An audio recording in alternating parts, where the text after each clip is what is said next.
Good evening, sir. Dr. Good evening, Mukherjee. sir. Good evening. Here. Good evening. Good evening. Sir. Sir. Good evening. Sir, I think we have to stop discussion now. We are live now. Yeah, sir, we are live now. Okay. So over to the organizers, first person. We are live now. Yeah. Good evening, everyone. So good evening, everybody. I welcome you all for this first webinar of the year after our IRACON at Patna. And we are starting from the basics like ABCD of rheumatology. And I hope that before our next conference in Puri, we are going to have 2 more webinars. This So is we not have live, a sir. galaxy of speakers with us, and we have excellent panelists starting from Professor S.S. Jha, Professor Manish Khanna, Professor Dilip Majumdar, Professor Shantanu Lakar, Dr. A.N. Mukherjee, Dr. K.P. Jaiswal, and Dr. Sanjay Keskar, and Dr. N.C. Mahapatra. So, Sir, but the sir video is not live till now. The video is not live, sir. No, sir, this is not live, sir. Everyone is asking. This video has been removed by uploader. Sir, YouTube. Sir, yes, same thing yesterday happened. I told you. You uploaded and then again it is not there. Okay, sir. Then we can share the Zoom meeting link. No, whether recording is going on or not. It will Sir, be recorded Sir, in we are Zoom live. also. Sir, we are live. Sir, we are live. Please. No, everybody- sir, Dr. Manish on the No, YouTube, sir, no, sir, no, sir. audience link. Reshare करिए link YouTube Audience audience link. तो वही है ना, link तो वही है. ये देखिए ये शेयर करिए Okay, just a second. No, sir, this has not been. This is not till now live.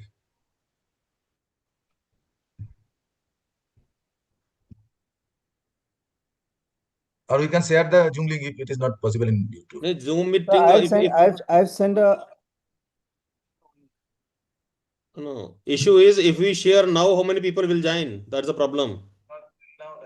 Is it working? This video is not live. अब वर्क कर रहा है देखिए. Okay, fine. So people are joining. Sir, you can see the link which is there on the Iora Academy. Yes. So this is the new link, sir. Oh, there is a new Huh? link. हाँ तो वो सारे ये देखिए upcoming अभी भी दिखा है वो टेक्निकल ग्लिच आ रहा है उसमें बार-बार. ये वाली लिंक अभी गो लाइव हो गई है. कौन सी ये वाली हो गई है? ये लाइव है. Okay, this is live, sir. This is the latest link is live. So, sir, we should circulate this one. Yeah. So No, in but we have Iora to Academy, we have, circulate. yeah, Sir, we have, just a minute. Sir, we have to circulate to different groups then. sir, you can circulate this Iora Academy link and sir, request that please join on this link. I'm so sorry, sir, but we are trying to do the things, but this is the first time. Actually, so I have posted it in Okay, our sir. 50 Okay, sir. groups. I am sharing, sir. I am This just will now take sharing it. time. Hey, there is a sign This is- okay. So do that okay. No, this is live now. Yes, That sir. is This all is right. live now. This No, is basically a new link. I have shared it in actually 50 groups around. So should I start sharing now? Yes, sir, I'm sorry, but you can, sir, do it. Yes, sir. This is live now. Live now. Live okay is there. No? Or This new link is live. that is all right. We That is are all right. online, sir. We are online. So should we You're start online, sir. straight away? Yes, sir. Yes, sir. Yes, you can start. Vishnu, you just share it on the Iora groups, all Iora and Gosi groups. ठीक है sir. We'll start the Simultaneously करते webinar, जाओ, sir. जो join करेगा ठीक है. So ठीक है, we sir. will ठीक है. change over to the new one. New Yes, one, No, sir. sir. Yes, The new link is me. I'll share it to the all other groups, sir. We can start the webinar, sir. Yeah, that is we will be late otherwise. So Yes, sir, yes. straight away I Yes, will sir. go to the We first should start. speaker. I think we would need to have opening remarks from Dr. K.P. Jaiswal, President Iora. Jaiswal sir. Jaiswal sir. Your opening remarks, please. Good Quickly. evening. Jaiswal has Good got evening, this slide. everybody. This is the first webinar of this year, and welcome you all, our all faculties, Professor S.S. Jha sir, Dr. Manish Khanna sir, Dr. Professor Dilip Majumdar sir, Amitabh Mukherjee sir, and everyone. And now we should start this meeting, Zoom meeting now. Thank On you. Thank first you. speaker, Thank you, Dr. Jaswal. Dr. So Chinmay we Das, will have a first speaker, Dr. Professor Dr. Chinmay Professor Das. Dilip Chinmay, Majumdar, please. sir. Chinmay, start. Can I share my screen? Discussion will be at the end of the webinar. Yeah, he has got the slides. Please share. Is it visible? Yeah. आ रहा है अभी sharing कर रहे हो No, double no, click not yet opened. Not yet आ गया Yeah, very good. Diagnosis treatment, very good. Yes. So, good evening, everyone. And today, this is the first webinar in our series of webinars from Iora, Indian Orthopedic Rheumatology Association. And I welcome you. So, my topic today is diagnosis, treatment, and remission in rheumatoid arthritis. I will be talking about evidence-based clinical approach. Our learning objective today is define rheumatoid arthritis, discuss the diagnostic criteria, review treatment options, define remission and how to assess it, and present evidence from PubMed studies. So what is rheumatoid arthritis? You all know, my friends, that it's a chronic autoimmune inflammatory arthritis involving the synovial joints, mainly the synovial joints, but other parts are also involved later on. It's progressive, systemic disease with disability risk is there and the prevalence around 0.5 to 1% worldwide. Key features clinically, they are symmetric polyarthritis and morning stiffness. Pathophysiologically, it's an autoimmune synovitis. Cytokines, they play an important role like the TNF alpha, tumor necrosis factor, the interleukin 6 and 1. There is joint erosion, pannus formation, and because of this pannus formation, most of the osteoporosis, juxta-articular osteoporosis, what we get in rheumatoid arthritis, it is there. Clinically, usually females are affected. Symmetrical joint pain and swelling is there. Morning stiffness if it is more than 30 minutes. Fatigue, low-grade fever, weight loss. Extra-articular, there may be involvement of tenosynovitis, bursitis, nodules, vasculitis, lung diseases, cardiac, which is very common, around 30% in rheumatoid arthritis, and ocular manifestations are there. There are some diagnostic criteria which was suggested by ACR and EULAR. So joint involvement, serology, acute phase reactance, and duration of symptoms. And joint involvement, we have got rankings from 0 to 5 points, serology 0 to 3, inflammation 0 to 1, and duration also 0 and 1. So if the total score crosses your more than or equal to 6, then we diagnose it to be a rheumatoid arthritis. Some laboratory tests to corroborate our clinical findings.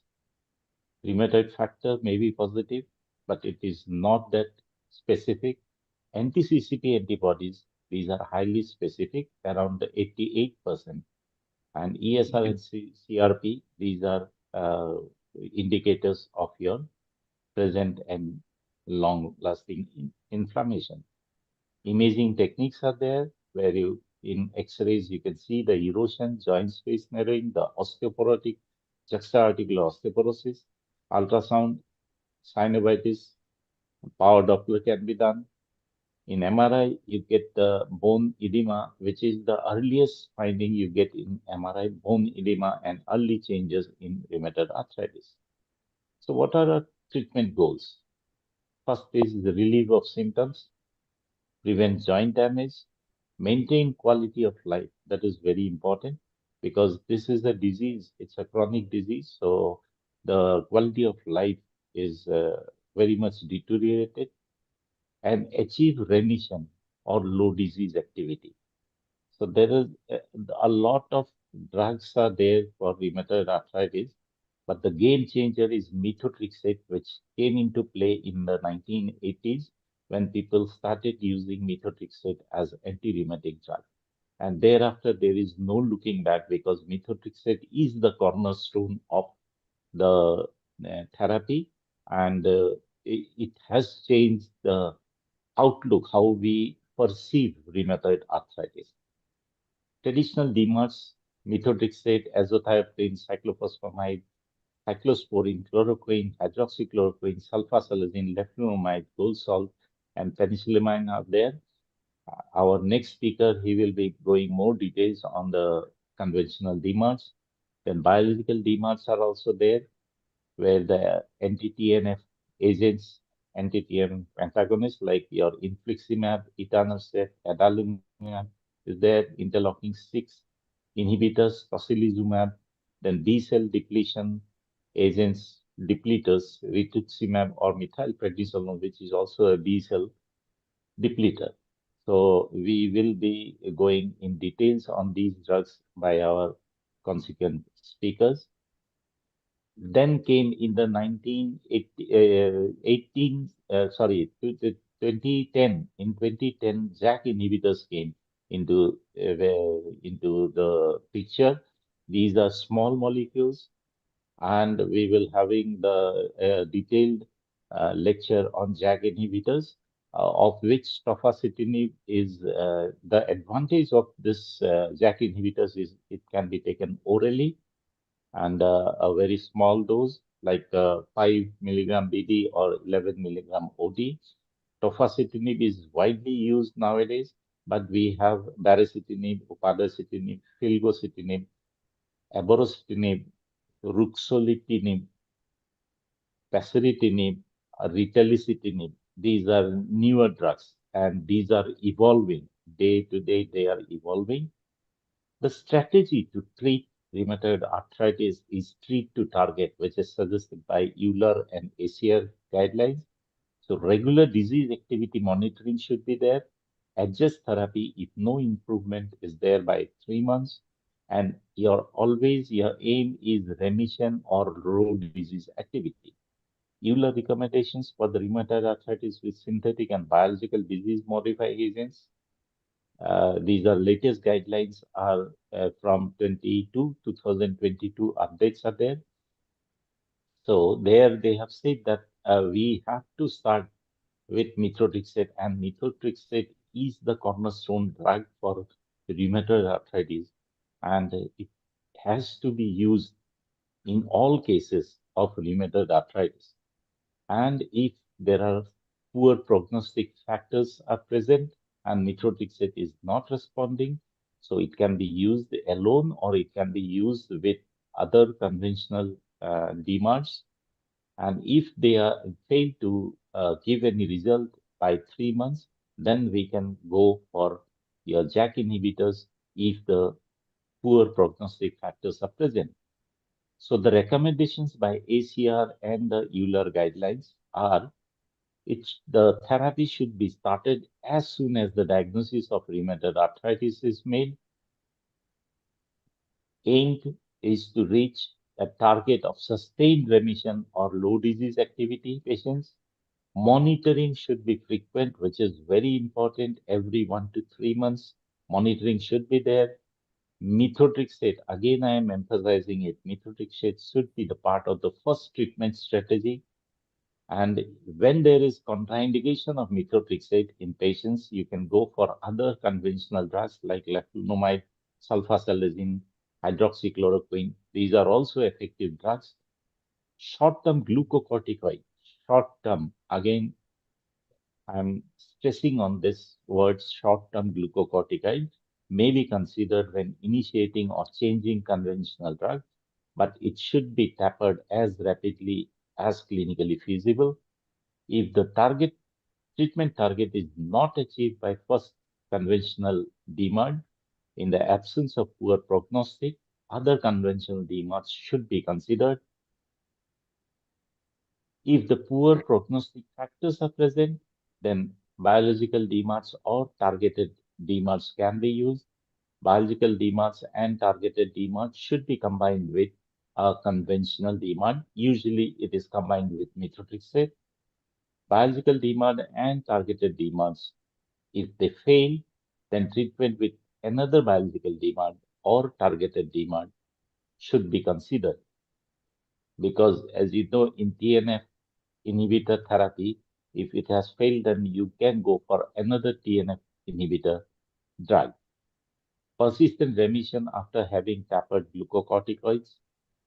One can consider tapering demand and targeted demand. It can be considered if the disease is in remission. Persistent remission, tapering, the conventional demand should be considered in when there is a persistent remission. So what is remission? By definition, it is a clinical remission is called when the tender and swollen joint count is zero, when there is no joint which is tender or swollen, when the DAS28 score is less than 2.6. DAS28 is a scoring system. You get the scoring this thing in the online. You just have to put the number of swollen joints, number of tender joints, the number of your ESR level, your CRP level, and it calculates itself with a score. If it is less than 2.6, that means the disease is in remission. If it is more than 5.1, that means there is increased disease activity, and 3.2 to 5.1 is your moderate level of disease activity. So assessing disease activity, again, DAS score is used. You can see this DAS calculator. It is available online, very easy to use. Or you can go with your clinical disease activity index and plus patient global assessment index. Monitoring and follow-up. Clinical examination is a must. Always record your findings. You should have a picture of all the joints in one picture. You should have it in your this thing clinical data, and always mark those. That becomes easier to know how many joints are involved and what are the joints involvement is there. Lab examination, usually ESR and CRP can be done, and safety monitoring, you have to go for CBC and LFT, because most of these drugs are hepatotoxic. So long-term outcomes and remission, sustained remission reduces joint damage, and better functional status of the patient is achieved. This is a case example of a 45-year-old female where you get symmetric hand involvement and morning stiffness is there. These are the clinical findings. You have to take a proper clinical history.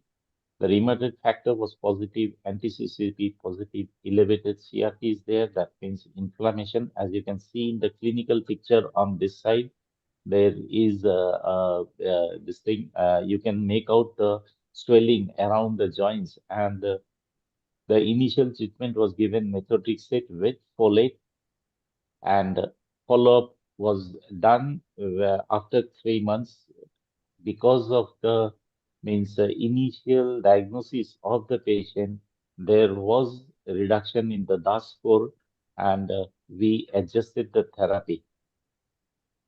Challenges and future directions: assess to biologics in low resource settings. That is very important, because these biologics, they are in the long run, they become very costly. Personalized medicine biomarkers can be done, and newer targeted therapy are the future challenges. Because these JAK inhibitors, the small molecules, they are introduced after 2010, and they are doing very good remission for these patients. But these are day to day, they are daily evolving. So take home message is early diagnosis is crucial. Methotrexate is the cornerstone of the treatment. Treat to target improves your outcome, and remission is achievable in many patients. So thank you. Thank you for your patient hearing. Thank you very much. Thank you Thank very much. Dr. Chinmay, your comprehensive talk, and you have covered almost all other talks also. Thank you. Thank you. साफ stock खत्म हो गया. Yeah. So next is Dr. Pathadas. Yeah. Share And your Dr. screen, please. Amulya has come. Right. Go ahead. Amulya Yes, sir. is there. Yeah. Welcome, Dr. Amulya. Thank you, Chandmay sir, for a crisp and brief but crisp presentation, and you have made our talks very easy because you have already set the stage for us. So today I'll be talking about certain one aspect of pre-treatment management of a rheumatoid arthritis patient, which is usually missed in most of the cases. Mainly, I'll be focusing on the timing, safety, and practical takeaways of pre-treatment vaccination in rheumatoid arthritis patients. So why pre-vaccination is clinically important? Because rheumatoid arthritis patients have higher infection risks, and the DMARDs and the biologics which we provide for treatment of the disease, it also reduces vaccine immunogenicity. And some vaccines especially become unsafe after we start immunosuppressant agents. So this aspect is missed in most of the cases and not emphasized enough in our regular day-to-day practice. So how the vaccine response is reduced in a rheumatoid arthritis patient? So as we know, rheumatoid arthritis itself is a state of immune dysregulation. Apart from that, the gold standard drug methotrexate, it blunts antibody response. Biologics like rituximab, this has profound B cell depletions, and other biologics and JAK inhibitors also suppress the immunology to a variable extent. And the most effective is the humoral immunity.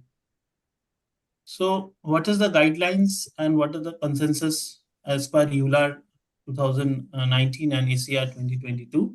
So, the vaccination status for every newly diagnosed rheumatoid arthritis patient should be assessed, and vaccination should be planned way before starting immunosuppression.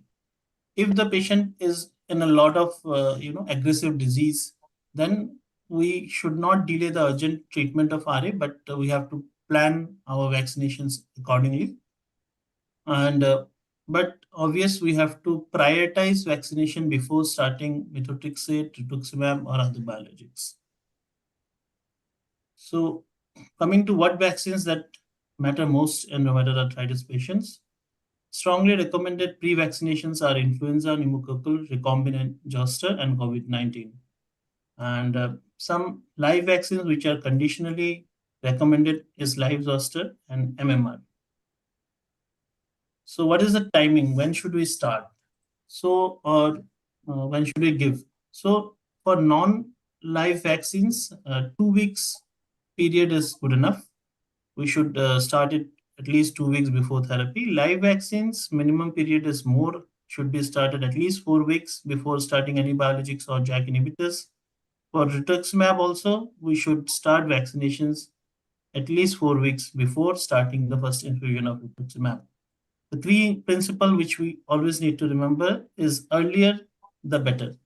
So as soon as we get the patient, we should focus on assessing the status and then move toward planning the vaccinations. So what are the evidences and safety highlights? So for methotrexate, in a study, it was found that pneumococcal vaccine 1 month before starting methotrexate leads to increased antibody response without worsening the rheumatoid arthritis control. So what is the practical implication is that if the disease allows us, then we should vaccinate before starting the methotrexate. As I said before, if the disease is aggressive, then of course we have to start the methotrexate immediately. But if we can wait, and then it is better to vaccinate first and then start. Coming to rituximab, it markedly reduces the vaccine response. That's why it has to be given at least 4 weeks. And if already the patient is in a rituximab, then we should delay the vaccination for at least 6 months. A zoster vaccine there is a special focus. So there are two types, live and recombinant one. The live one, it should be given at least 2 to 4 weeks before starting biologics or JAK inhibitors. And in a patient who has never had exposure of, varicella zoster virus or chickenpox, it is better to avoid the live vaccine. Coming to the recombinant zoster, which is more preferred, it is safe during immunosuppression also, and it gives good immunogenicity even on DMARDs, even if the patient is on DMARDs. Coming to the safety of the vaccines, non-line vaccines do not have any increase in the flares of RA and are very well tolerated, even in multiple large randomized controlled trials and meta-analysis. It has been found that there is no increase in RA onset or worsening, and infection prevention may reduce further flare of the triggers. And live vaccines also, if given in a suitable time period, the complications are rare, but there are some complications, but it is not very high. So what are the real world gaps and barriers? What problem we are facing that we are not doing this? So only, you see, this is not routinely done. So only 36 to 44% of the vaccinated people are vaccinated in RA people when we start DMARDs. And what are the common reasons? Because there is a lack of awareness, not only among the patients, but also among the caregivers. Then there are safety concerns that if we start something, it may have adverse effects on the patient. And also, as the rheumatology patient is not given proper care at the primary level, most of the time when the patient come to a specialist, they have already been given a lot of drugs, and they have been tried a lot of therapies. So what we can do is we can inculcate this pre-DMARD vaccination checklist in a plan of management of every patient of rheumatoid arthritis. We can provide awareness to the vaccinators, the caregivers who are routinely coming in vaccination centers, the nurses. We can educate them. We can have projects along with them, and of course we have to educate the patient also regarding the importance. So the take-home messages is vaccination is not an option for an RA patient. It is actually a standard care. It should be started as soon as possible. As the diagnosis itself, we should plan it. At least we have to pre-vaccinate for influenza, pneumococcal, and zoster, and this way we can prevent infections and decrease the flare-up or decrease the morbidity of RA patients. These are my references. Thank you. Thank you, Dr. Partha. Very nice presentation. New concept to most of us. A detailed lecture on pre-vaccination in RA. Thank you. Thank you, Next sir. is Dr. Hardik.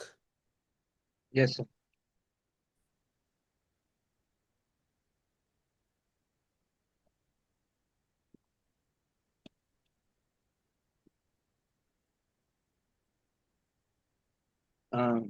Am I audible to everyone? Yeah. Good evening, respected panelists and the speakers and all the audiences. I am Dr. Hardik Kharbanda, and I'll be talking on the monitoring in rheumatoid arthritis, which is an integrated orthopedic rheumatology approach. So, rheumatoid arthritis should be viewed as an inflammatory disease with a downstream biomechanical consequences. While synovitis initiates the disease progress, it is progressive structural damage as well, which leads to erosion, ligamentous failure, and joint incongruity. That ultimately defines the disability. As an orthopedic rheumatologist, our responsibility is to monitor both the inflammatory activity and the structural evolution simultaneously, because these processes do not always progress in parallel. So the primary objective of monitoring is the sustained inflammatory control. However, this alone is insufficient, as I told you before. A broader goal is to prevent the irreversible structural damage, preserve the joint alignment, and maintain the functional biomechanics. Monitoring must therefore anticipate the future joint failure rather than merely reacting on the current symptoms, especially in the patients with the aggressive disease phenotype. So monitoring in rheumatoid arthritis is inherently multidimensional. Inflammatory markers will reflect the systemic disease burden, but structural damage, biomechanical alignment, and functional performance often evolve independently.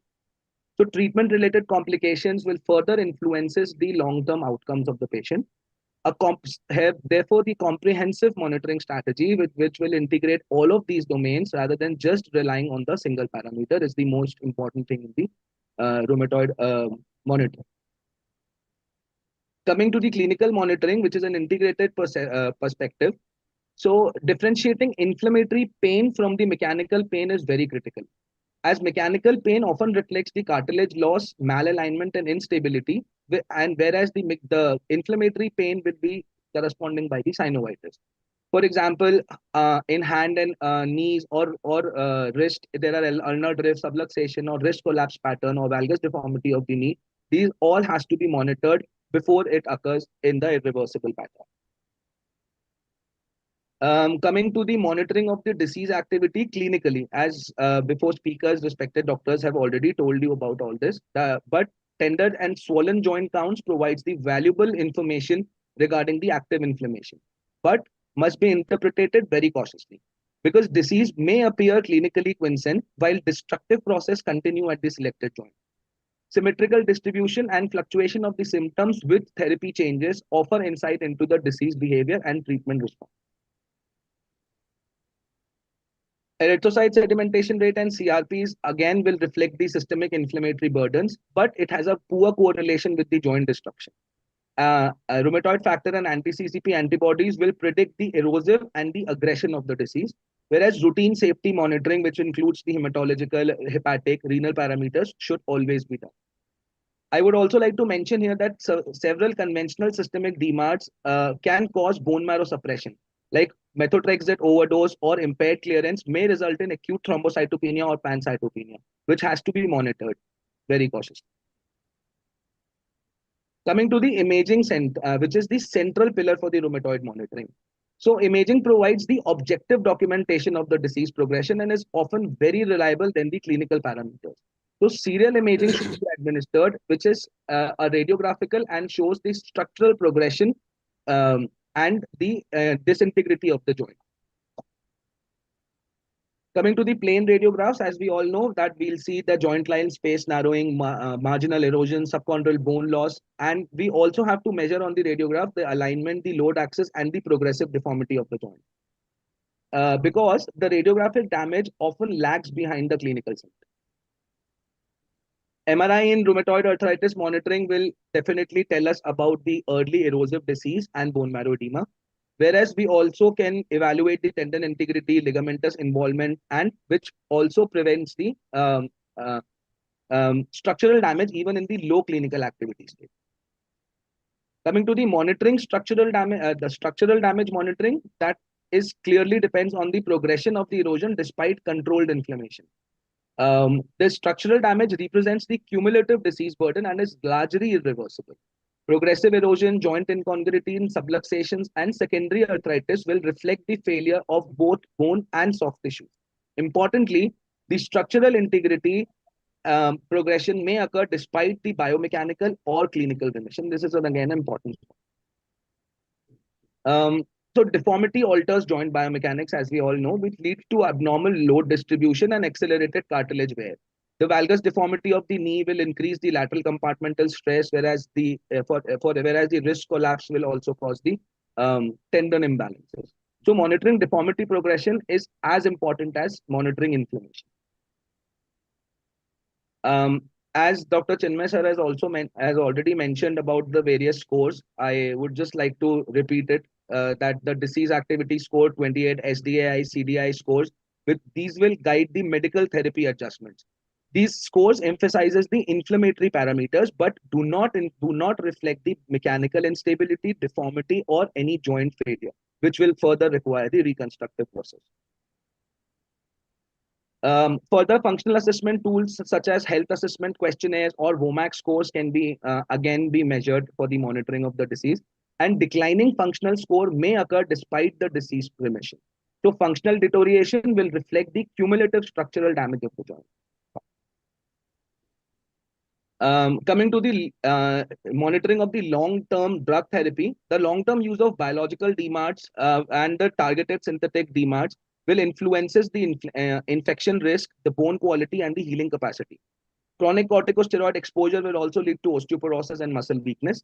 And these therapy will definitely influences the surgical planning and the choice of implant.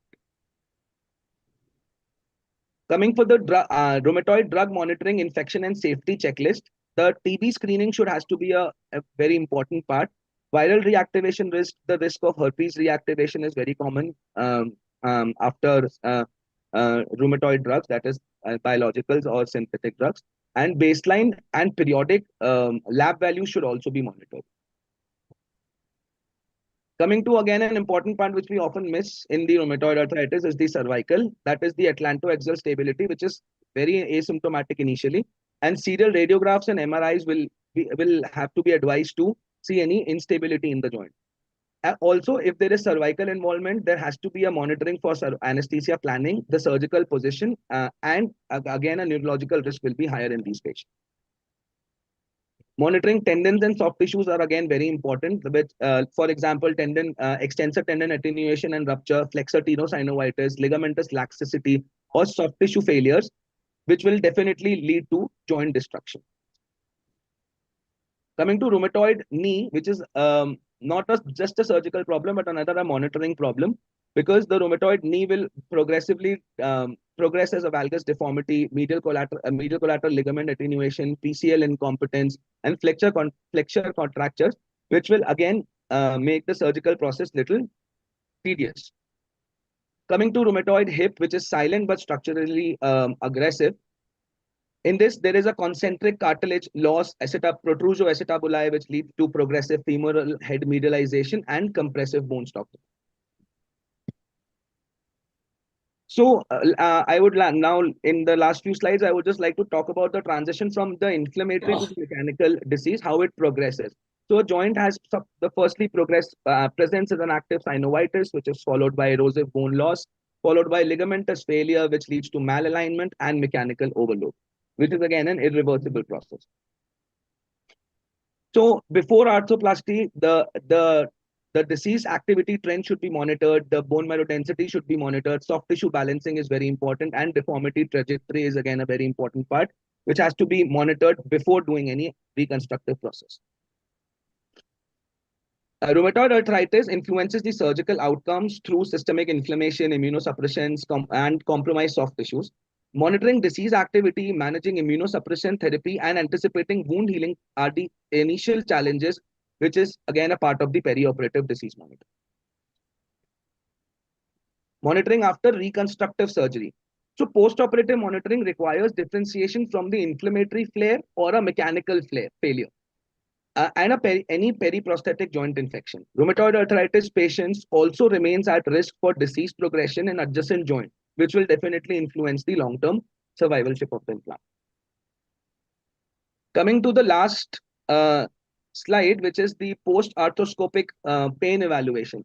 So in post-operative period, we have to clinically examine if there is a mechanical sign or if there is any inflammatory sign. If there are any mechanical sign, we have to do a revision imaging, which will tell us the implant position and the complications associated with the implants. And if needed, we have to revise the implant. Whereas if the pain is related to inflammation, we have to optimize the disease activity assessment. So the key home message is the effective monitoring in rheumatoid arthritis demands the equal attention to inflammatory structures and functions. Structural progression may continue despite remission, and anticipating this progression allows the preservation of joint function and optimizing of the long-term outcomes in the integrated orthopedic rheumatology practice. These are my references.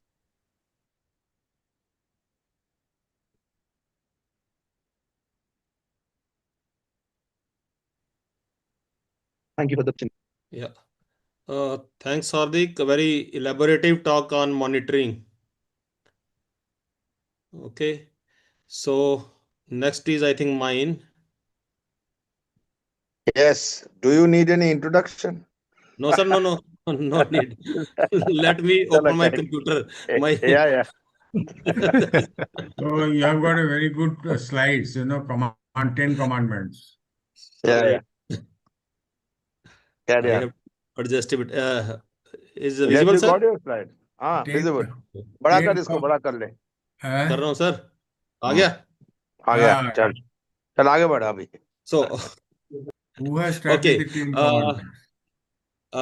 I'm going to talk on 10 commandments in conventional synthetic DMRDs. Excuse me for some of the repetitions here. Now, we all know what is rheumatoid arthritis. It is a chronic autoimmune disease, higher prevalence in women and men, ages 30 to 50, and it is most prevalent in the developed countries like USA and UK. Now, pathophysiology is quite complex. There is a possible interaction between the various autoimmune cells and the tissues of the body, leading to the production of the pro-inflammatory cytokines and the chemokines, which further leads to synovial hypertrophy and pannus formation, leading to joint deformities and destruction. Apart from musculoskeletal manifestations, patient can have extra musculoskeletal manifestations like ocular, pulmonary, dermatological, gastrointestinal, neurological, vascular, cardiac, renal, and hematological. So the goal of management is to reduce the joint inflammation, reduce pain, maximize joint function, and prevent joint destruction and deformity. Now, these are the conventional synthetic DMRDs. Methotrexate, sulfasalazine, hydroxychloroquine, and leflunomide are commonly used. And then we have azathioprine, cyclophosphamide, and cyclosporine. Now, the first commandment is establish the clinical diagnosis of rheumatoid arthritis. And clinical diagnosis is made by your clinical features like pain, stiffness, swelling, tenderness of the joints, nodules, and fatigue, followed by the investigations like blood investigations, ESR, CRP, RA factor, and anti-CCP antibodies, and then comes the role of imaging like ultrasonography, MRI, and X-rays. Now, these are the two criteria which we commonly use for the diagnosis. One is American College of Rheumatology criteria, and here at least 4 out of these 7 criteria must be present for at least 6 weeks for the diagnosis. And second one, most commonly used now, is the Euler classification criteria, and the 4 main criteria here are the joint involvement, serology, duration of synovitis, and acute phase reactants. A score of 6 or more equates to the definitive rheumatoid arthritis. This requires that the patient has at least one joint with definitive synovitis which is not explained with another disease. Now, the second commandment is monotherapy with the conventional synthetic DMRD is to be started as soon as possible after the diagnosis. We don't have to wait for too long. Now, this drug, methotrexate, is the initial drug of choice, and it is often referred to as gold standard for the treatment of the rheumatoid arthritis. Dose is 7.5 milligram orally once weekly with gradual dose escalation up to 20 milligram. We have the parenteral formulations also, and there we can go up to 25 milligram. So regular blood tests are required to monitor the side effects like hepatotoxicity, cirrhosis, bone marrow deterioration, and alopecia. As 60% of the patients, they experience mild toxicity. Now, the third commandment is if there is no response to methotrexate, start leflunomide or sulfasalazine. Now, leflunomide is the drug which inhibits the dihydroorate dehydrogenase. It is as effective as methotrexate and dose is 10 to 20 milligram per day. It can lead to very fulminant hepatitis, diarrhea, alopecia, and weight gain. And then there's a sulfasalazine. It reduces the secretion of interleukin 8 and monocyte chemoattractant protein. Dose is 500 to 1000 milligram twice daily. We start with 500 milligram tablet once a day for the first week, and then gradually we increase the dose. It is 500 milligram BD next week, and the third week it is 500 milligram in the morning and 1 gram in the evening, and from the fourth week onwards it is 1 gram BD. So we can have patient can have side effects like rash, gastrointestinal, and the CNS side effects.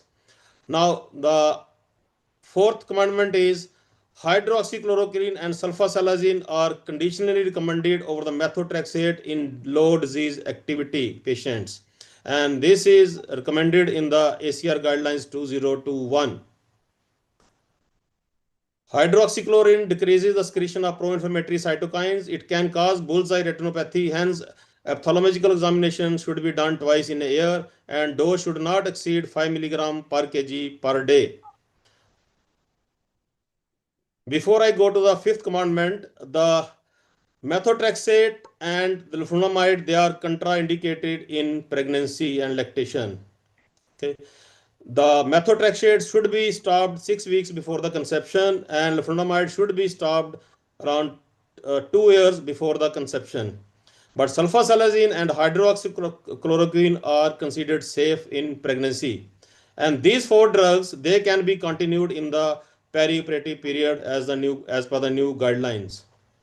So the fifth commandment now is, if the conventional synthetic DMRDs don't work, then combination of 2 to 3 conventional synthetic DMRDs are preferred over the biological DMRDs. We should not be in a hurry to start with the biologics. Now, the sixth one is the short-term bridging therapy with the glucocorticoid should be considered when initiating or changing the conventional synthetic DMRDs, because these DMRDs, they take around 6 to 8 weeks to have their action. So up to till that time, we can continue with the short-term glucocorticoid, or we can also use in place of the glucocorticoids non-steroidal anti-inflammatory drugs. Seventh, if poor prognostic factors are present and the treatment is not achieved with the conventional synthetic DMRDs, then the biological DMRDs and JAK inhibitors should be added.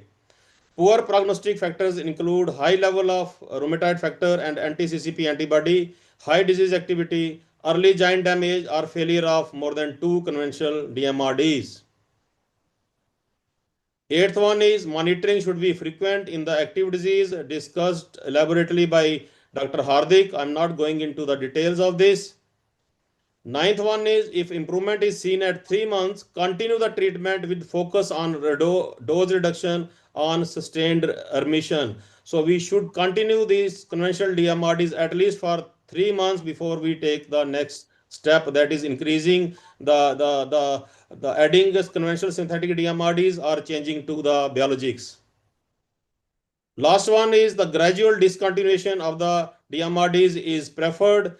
Tapering should be done only when disease is in the remission for over 6 months. Last slide. So the choice of DMRDs is empirical. It is based on balance between toxicity, efficacy, and the prescriber's preference.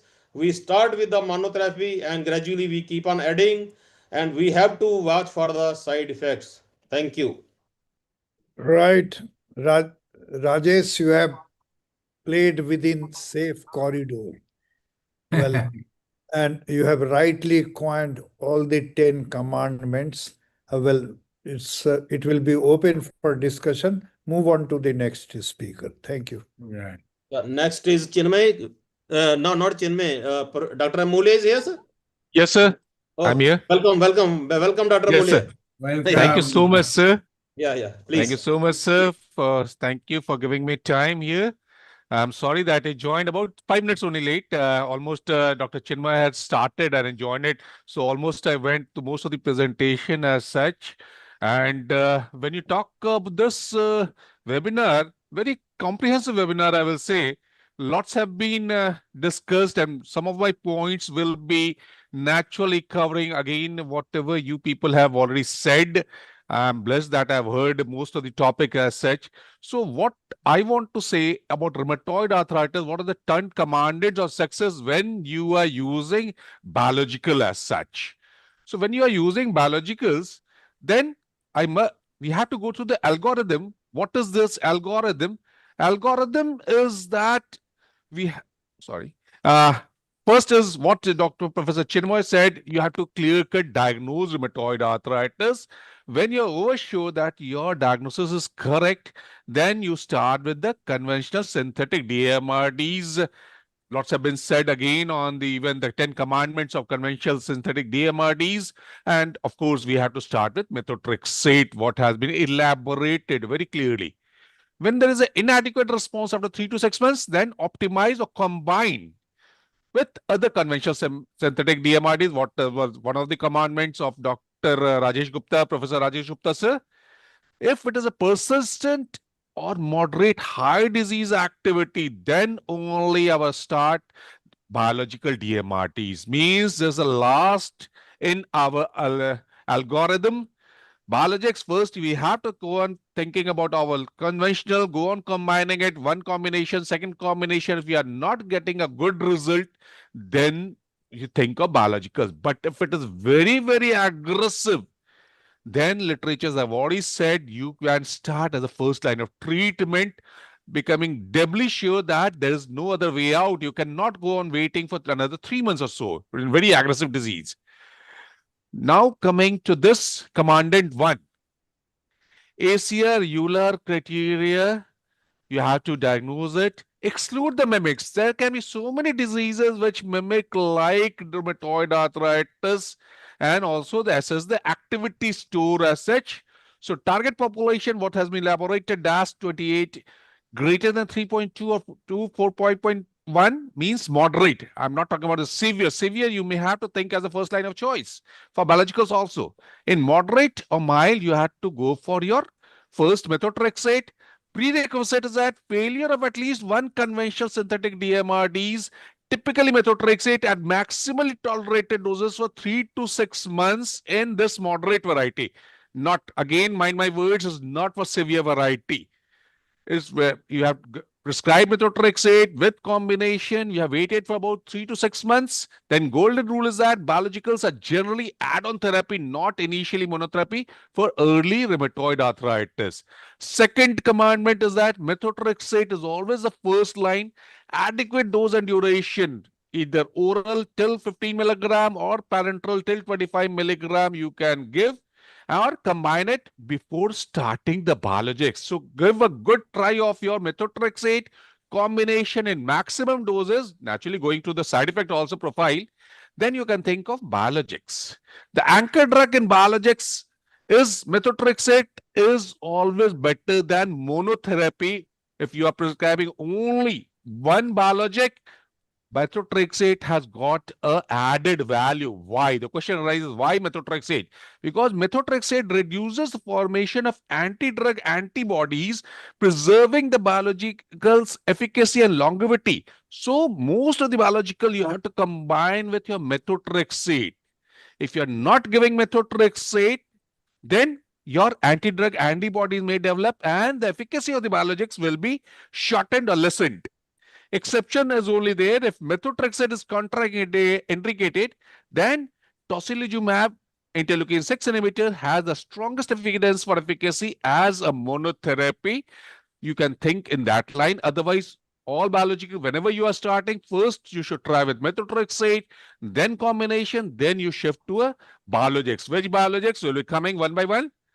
Now you have to rule out these three drugs, especially tuberculosis, by your Mantu or gene expert, or your these are latest assay test which on chest X-ray. You have to rule out. Otherwise, there will be, especially in Indian condition, I'm not worried about the Western world. Indian condition, this proliferation of tuberculosis can be a very, very disturbing thing for you. Again, for all these viral markers, hepatitis B, anti-HCV, and HIV, and do a complete blood profile count, liver function test, and RFT, renal function test. Then only you think of starting. So, big three to rule out is tuberculosis, viral hepatitis, and active infection. Whenever there is an active infection, do not start the treatment. Whenever there is a current active bacterial infection or chronic open wound, first you have to treat that active infection. Otherwise, your biologicals are going to suppress the immunity of that patient, and there will be fulminant infection, and many times it will be leading to septicemia. Fourth commandment is vaccinate before biologics. Dr. Partha has elaborated it very, very beautiful way. Avoid live vaccines. And what are the indications of live vaccine? Again, he has elaborated in a very clearly, but these three vaccination has to be seen: influenza, pneumococcal, and hepatitis B. These three vaccines has to be given before starting a biologicals. And timing of these vaccines, administer the vaccine 2 to 4 weeks prior to initiating the therapy. The live vaccine ban is very important, especially yellow fever, MMR, Zostavax are contraindicated during biological therapy. You have to watch. You have to tell your patient, you have to tell the attendants very clearly that live vaccine should not be given. And what it is mandatory is that pneumococcal, influenza inactivated when, not activated when, influenza inactivated when, and hepatitis B if the patient is at risk, then even non-live zoster Sherring's vaccine can is preferred. Commandant 5 are which biologics you want to use. Either tumor necrosis factor inhibitors or non-TNF biologics like rituximab. And what are the comorbidities which all you want to prescribe along with the biologics? All these patients are mainly having those cardiac profile problems. Then they may be having high diabetes. So you have to treat the comorbidities also, because when you are suppressing the immunity, many of these comorbidities get exacerbated. And of course, the cost factor, because all the biologics are very costly. So heart failure, avoid anti-TNF agents like infliximab, etanercept, preferred non-TNF drugs like rituximab. Demyelinating disease, avoid those anti-tumor necrosis factor agents. Whenever there is a history of malignancy, use caution with tumor necrosis factor, anti-TNF factors, especially melanoma and lymphoma risk, where especially rituximab has got a very good role for lymphoma. So rituximab or abatacept may be the safer alternatives in malignancy. In diverticulitis, there is a caution with interleukin-6 inhibitors, tocilizumab due to perforation risk. So you avoid in these cases. So in these two classes of patient, TNF inhibitors and non-TNF biologics, you have to pick and choose which is good for your patient, especially when the patient is having cardiac problem, diabetic problem, etc., etc., and if there is a history of malignancy. Commandant 6 is which combination. So always it is justified. Most of my expert speaker who have come before me, they have already elaborated that methotrexate is the first line of choice. You have to combine with methotrexate with biologics. Then second caution is avoid using two biologics at a time. Don't think that I am using TNF inhibitor also, I am using none and none other like this rituximab, etc. Don't combine two biologics and minimize the use of steroid. Again, it has been elaborated very well. Don't go on writing steroids for a long time. The goal is remission. Professor the Chinema has already elaborated disease activity score 28 less than 2.6 or low disease activity. Go on evaluate it every 3 months. Whenever you're using biologics, every 3 months you have to reevaluate your patient, especially the blood counts and the chest x-ray. And if the target is not reached by 6 months, switch the biologic. This has to be taken into consideration. Don't go on writing even the patient is not getting relief. Don't go on writing for years after years. Within 6 months, if the patient is not getting any relief, then you have to switch the biologics after doing a proper counseling. Do not continuing a failing drug indefinitely. Commandant 7 is most important is the patient education. This is a very costly drug.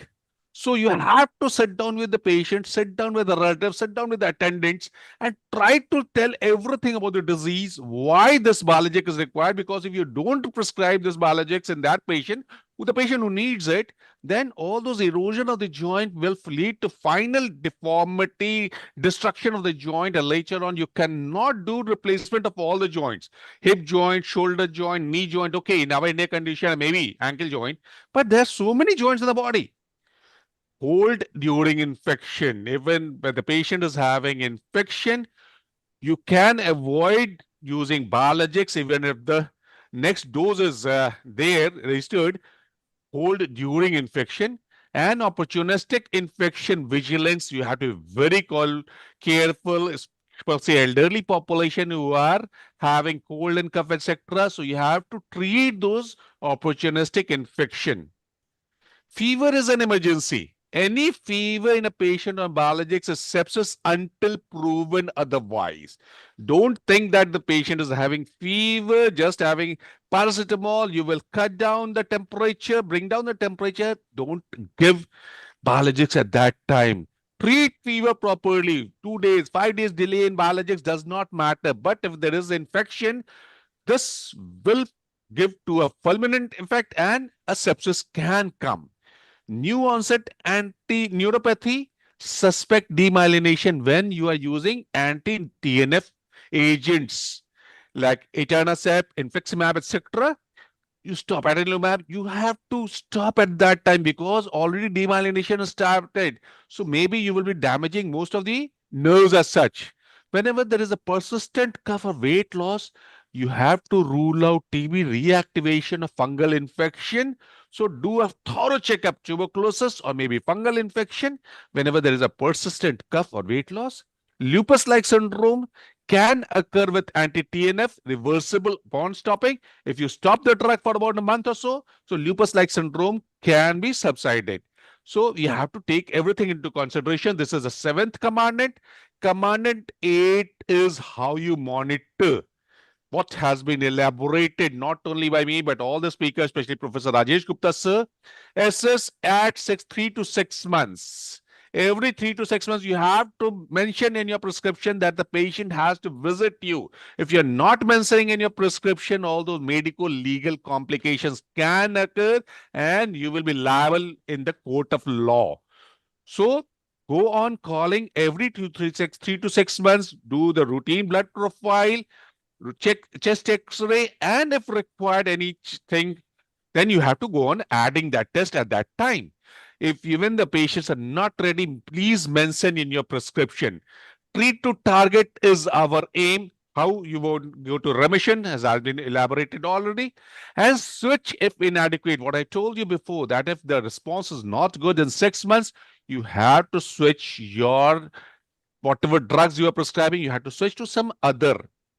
So primary failure, when there is no response by 3 to 6 months, switch to a different mechanism of action. Example, anti-TNF drugs can be switched over to interleukin-6 inhibitor or T-cell co-stimulation blockers. And if there is a secondary failure, initially the response was very good with any biologics, with methotrexate combination. But later on, because of the development of autoantibodies, there is a secondary failure. You can switch to another anti-TNF or to a different class of your biologics as such. Commandment 9 is lab monitoring. You have to rely on your particular lab because you cannot just go on taking the report if everything is coming in normal. What your brain is suggesting that there can be some problems. Proper lab monitoring has to be. You have to talk to your pathologist as such. Malignancy risk has to be taken into consideration many times. As these are immunosuppression drugs, that can lead to malignancy. In one of my patients where I used rituximab, but I stopped it, that patient went into a leukemia stage after 3 years, and proper treatment of that leukemia, again rituximab was used for that, and the patient did well. And now after maybe 14 years before I did use the rituximab in that patient, and still the patient is doing good.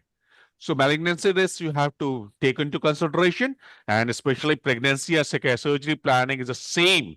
What has been dealt and taken, taught you in detail. Whenever you're planning a surgery, what all precaution has been said by Dr. Partha as such, and the other doctors as such. So you have to take into consideration. Pregnancy, you have to stop some of the biological drugs. Plan elective surgeries carefully as a perioperative safety. Stop the biologics for 2 dosing intervals before surgery. So you have to, never a joint replacement is never an emergency. So unless it is a trauma case, you have to think in that line also, it is a trauma case, but joint replacement surgery is never an emergency. You stop it and restart the medicine only after the wound is completely healed and sutures are out. Usually 14 days post-operative means once you operate it, everything goes on well. Till 2 weeks, you don't use any biologics. After 2 weeks, you can again give. And the last commandment is that talk, talk, talk to your patient. This is very important. Your attendance is a costly drug. Explain the risk of each drug. Each biologic is toxic to the body. You have to think in those lines, benefit versus the harm. So a balance has to be achieved. So talk to your patient, explain the risk and benefit ratio, ensure the adherence that the patient goes on taking you as per your prescriptions. Suggestion, shared decision making. This is again very important. You have to talk not only yourself, your patient, the attendants, or also to your physician, treating physician, so that everything is documented. So shared decision making is very important. Financial toxicity, I know biologics are very expensive. Always check insurance coverage and who is going to fund it for a long, long time. Biosimilar, there is always a controversy. The company people who have patented it, they always say that ours results are the best. Biosimilars are not working. Friends, I must tell you, these are equally effective and safe compared to originators at a much lesser price. So never believe in those that patented products are the best, originators are the best. Who are the biosimilars? They are almost same effective.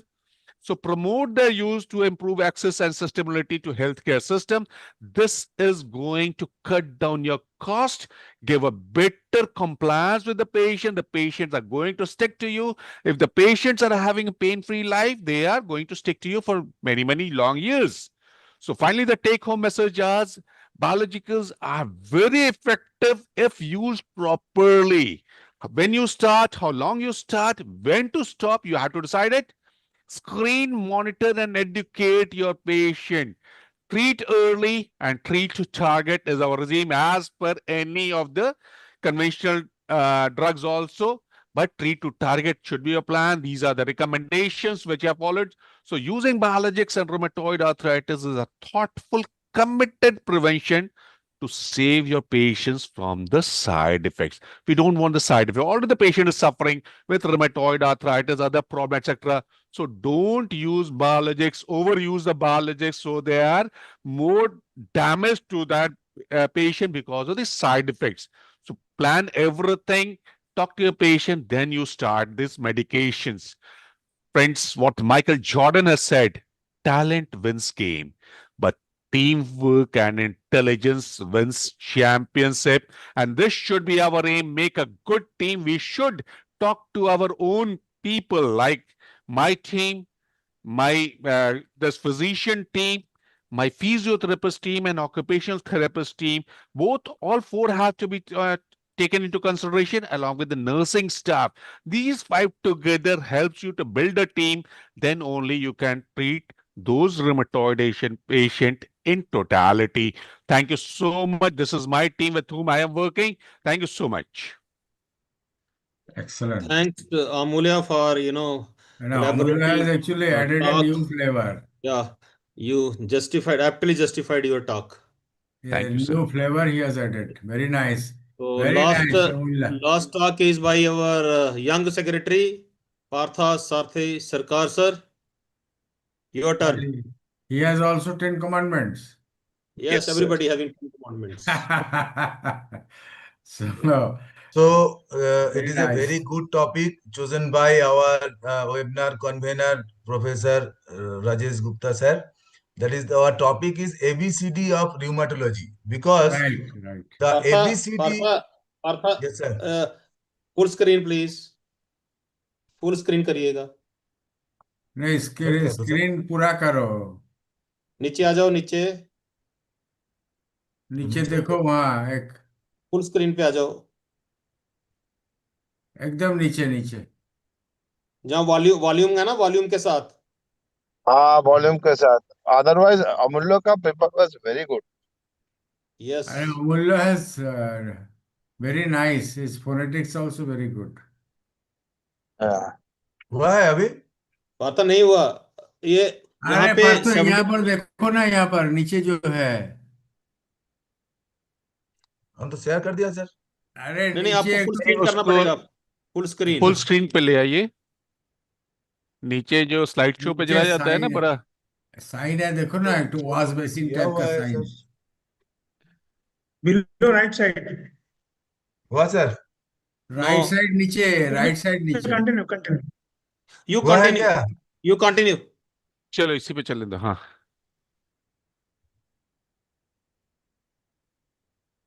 हुआ है? दिख रहा है, बोलो बोलो। नहीं हुआ, you continue now. इसी पे चलने Okay, दो। ठीक है, okay, time sir. Up. So it is a very good topic. Thanks to Professor our Rajesh Gupta sir, because he has selected a wonderful topic, that is the ABCD of the rheumatology. Because we should know the things so that our eye can see.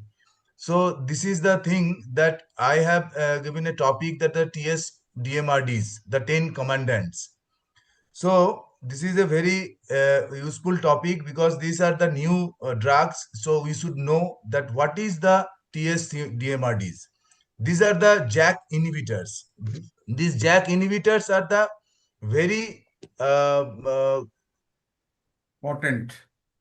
important thing, because these are the very useful drug, but we should know about the drug, because we should not prescribe the drug, otherwise we have to face some problem, because these genus kinase inhibitors are used in a various condition, that is the I autoimmune think Martha, you have to move your slide. Sir हम तो पहले से light में ही बोल रहा हूँ अभी। Side तो नहीं अच्छा मूव कर। अच्छा, मैं सोचा अच्छा पहले से बोल रहे हो अभी। ओके अच्छा ओके, अच्छा, ठीक है आई ना थॉट उसका ओके फाइन पर्सनल है। फाइन फाइन, चलो सॉरी सॉरी। ना Partho, go ahead Partho. Okay, these are the targeted synthetic DMRDs, because we should know what are the targeted synthetic DMRDs. This is a tofacitinib, baricitinib, and upadacitinib, and filgotinib. These are the four JAK inhibitors that we are using right now. These JAK inhibitors are the genus kinase inhibitors. These are the drugs that are used in the autoimmune and inflammatory condition, including rheumatoid arthritis, psoriatic arthritis, atopic dermatitis, vitiligo, alopecia areata. These are the various conditions that we can prescribe this drug. So this targeted synthetic represent a precision approach to the inflammatory arthritis management. These small molecule synthetic drugs are orally administered agent that selectively target specific intracellular signaling pathways and offering targeted immunomodulation with improved convenience over biologics. So what is the dosing? So tofacitinib, it is a JAK1 and JAK3 inhibitor, and the indication is rheumatoid arthritis as well as psoriatic arthritis. The standard dosing is 5 milligram twice daily, and extended release 11 milligram once daily. And baricitinib, it is a JAK1 and JAK2 inhibitor, and the indication is only for the rheumatoid arthritis. Standard dosing is 4 milligram once daily, and adjusted dosing is reduced to 2 milligram once daily. So you have to change. Your slides are not Slides are locked, I think. Slides are locked. Partha, তোর কিন্তু ওই প্রথম স্লাইডই চলছে, তুই কি তারপরে গেছিস? না, যাবে না তো, এটা বড় করতে হবে। না, Oh, বড় না করলেও যাবে। তুই কত নম্বর अभी आप अभी आप पहली स्लाइड पे ही हो। नहीं ले लो। ना, थर्ड स्लाइड चला गया, वो स्लाइड मूव नहीं कर रहा है। ओहो, ये पार्थ नीचे स्लाइड जाना। को इसको एनलार्ज करो तब खोलेगा। नहीं, ऐसे भी जाएगा। ऐसे भी चलेगा। हाँ अभी हाँ, अभी नहीं तो चला। अभी अभी आया, चल रहा है, हाँ, अभी चल वेरी रहा है। वेरी हाँ, good, very good. very good, चलो चलो चलो चलो। चलो, वेरी गुड। हुआ है अभी? दिखाई दे रहा है? अभी हाँ दिखा दे रहा है हाँ वो ना, अभी ठीक है, हाँ अभी ठीक है, ठीक है। चल आगे लेके चल रहा है। चल हाँ, तुम अच्छा बोल रहे हो, चलाओ उसको। Okay. ओके, So आगे these are the four drugs that we should know about this drug. And now it is the Sir, I have your slide. Do you want to share me your slide? Because this is in PDF mode, I think so. huh? You are in अरे PDF mode or PPT. अरे भाई, इसमें time अच्छा बर्बाद हो। ठीक है, नहीं टाइम सर बर्बाद नहीं होता है, टाइम सर तो हो जाएगा, एक तुम मिनट सर। करो ना, तुम चलाओ ना जैसे चल रहा था। Vishnu says he can do it. He can Vishnu? do it, sir. Please, sir. Yes, he has done it. Vishnu, या विष्णु है Just wait, sir. Just wait, sir. I have. Sir, your slide I have shared, sir. You can continue. या विष्णु या Yeah, you can talk, sir. I will change it. You keep on telling him next, next. या वो चलाएगा. कौन चला ये Vishnu? Ah, हम्म, Vishnu अब has बोलिए. পার্থ তো স্লাইড গুলো বিষ্ণু চালাবে, তুই নেক্সট স্লাইড বলে যা, কাজ হয়ে যাবে। চল তুই আগে বল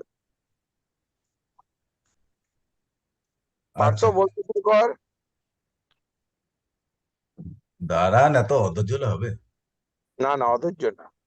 in fact, he is not getting it perhaps. তুই কি দেখতে পাচ্ছিস তোর স্লাইডটা? What are the No, no, he is not. দেখা যাচ্ছে, দেখা যাচ্ছে? Sir, you can see the slides, Partha sir. হ্যাঁ. You just talk, sir. I will change it. So this is the fourth slide, okay? Yes, Now sir. this is the fifth slide. Go ahead. Okay. So thou shalt use TS-DMRD after CS-DMRD failure. So thou shalt is a English phrase that means we have to express the command or the commandant. That is the topic, the 10 commandants of this TS-DMRD. So the clinical positioning in treatment algorithm is the TS-DMRD are indicated when conventional synthetic DMRDs have demonstrated inadequate therapeutic response and are not tolerated by the patient. So the typical treatment sequence is the first line is the methotrexate and other conventional synthetic DMRDs, and then the second line is the TS DMRDs after CS DMRD inadequacy, and alternative is the following biological DMRD failure in selected cases. So the prescribing should align with the current Iora and ACR treatment guidelines for the inflammatory arthritis management. Next. So we should screen the different infectious diseases. So infectious disease screening is very important. The three infectious disease, that is the tuberculosis, viral hepatitis, and hepatitis HIV Vishnu, there is screening a this is mismatch. There is a mismatch. नहीं तो ये jump कर गया slide. Vishnu, दिखाई दे रहा है? you stop it and let him do it in his own pace.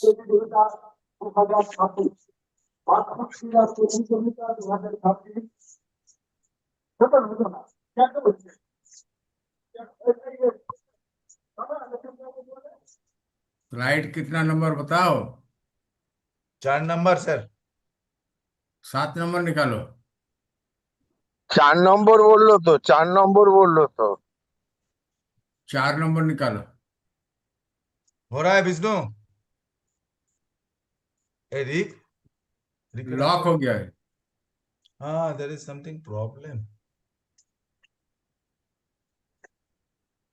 Sir, Remote- you are also sharing. I think Dr. Partha is also sharing the screen. 4 Okay. Number. Partha, हाँ. পার্থ, हाँ. Sir, shall I share now the screen? Partha, one of you share the screen, either एक Vishnu minute, or एक minute, I sir, have एक minute, sir, रुक जाइए. stopped sharing sir, my sir, एक minute screen रुक right जाइए. now. Sir, एक minute रुक जाइए. I think everybody is speaking. Just a minute. Partha, you stop sharing. Let Yes. Vishnu move on the slides. और तुम जब खत्म हो जाएगा तो उसको बोलो next. Vishnu, please. Yes, sir.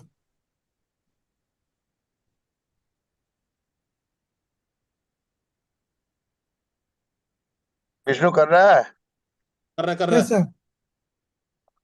दोनों कर रहा था तो आपस में झगड़म झटका हो रहा था। Sir, this is commandment number 1. So this is the commandment number 1. Yeah. Okay. We should use these TS DMRDs after CS DMRD failure. I have already discussed this. This is the commandment number 1. That is, we should use this TS DMRD when these conventional synthetic DMRDs have demonstrated inadequate therapeutic response and are not tolerated by patient. So the typical treatment sequence is first line is the methotrexate and other conventional synthetic DMRDs, and the second line is the targeted synthetic DMRDs after conventional synthetic DMRDs inadequacy. An alternative is the following biological DMRD failure in selected cases. But the prescribing should align with the current EULAR and ACR treatment guidelines for the inflammatory arthritis management. Next. Sir, shall I change the slide? Yeah. Commandant 2. So we should screen before starting. We should screen the infectious disease because this infectious disease is very important. We should screen tuberculosis and we should screen viral hepatitis and HIV. The baseline laboratory assessment is the hematology, that is the complete blood count, hepatic function, that is the comprehensive liver panel, and cardiovascular, that is the lipid profile. So comprehensive pre-treatment screening is essential to identify contraindication and establish baseline parameter for ongoing safety monitoring throughout the therapy. So this is the commandant 2. Now the commandant 3. We should assess the cardiovascular and thrombotic risk. The major adverse cardiovascular events are myocardial infarction, stroke, cardiovascular death, particularly in high-risk population, and also venous thromboembolism. So this should be evaluated. The deep vein thrombosis and the pulmonary embolism have been documented with JAK inhibitor therapy and necessitating careful patient selection. So the high-risk patient population requiring enhanced caution is age greater than 50 years, history of cardiovascular disease, current or former smokers, and the prior venous thromboembolism. So the next is the commandant 4. So we should be aware of infection. Infection risk profile is very important to increase susceptibility to the both common and opportunistic infection. The most significant concern is the reactivation of the latent viral infection and opportunistic pathogen. So the reactivation of the latent virus infection is the herpes zoster that we commonly encounter. That is the substantially elevated risk of particularly JAK1 and 3 and JAK1 and 2 inhibitor. And the opportunistic infection are fungal, mycobacterial, and atypical bacterial pathogen. So it is very, very important to educate our patient. So the immediate reporting of fever, chills, and signs of infection and recognition of early infection symptom and temporary discontinuation during serious infections until resolution. So this is very important. We should educate our patient. So now the commandant 5. We should vaccinate appropriately. Pre-treatment vaccination is very, very important. Optimize vaccination status before initiating JAK inhibitors therapy wherever feasible to ensure maximal immune response. Live vaccination is contraindicated. Avoid all live attenuated vaccination during active JAK inhibitor therapy due to immunosuppression risk. And a strongly recommended vaccines are herpes zoster recombinant vaccine, influenza inactivated vaccine, pneumococcal vaccines are essentially prophylaxis.